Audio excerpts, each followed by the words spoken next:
Marc, capítol 9, versets 41 al 50. Jesús digué als deixebles: Tothom que us doni un got d'aigua pel fet que sou de Crist, en veritat us dic que no quedarà sense recompensa.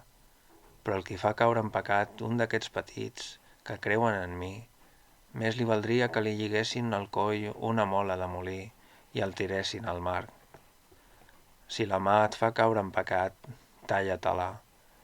Val més que entris a la vida sense mà, que no pas que vagis amb totes dues mans a l'infern, el foc que no s'apaga. Si el peu et fa caure en pecat, talla-te'l. Val més que entris a la vida sense peu, que no pas que siguis llançat amb tots dos peus a l'infern. I si l'ull et fa caure en pecat, arranca-te'l. Val més que entris al regne de Déu amb un sol ull, que no pas que siguis llançat amb tots dos ulls a l'infern, on el cuc no mor i el foc no s'apaga. Tothom serà salat amb foc. La sal és bona, però si perd la salabror, amb què la tornareu salada? Tingueu sal enmig vostre i viviu en pau entre vosaltres.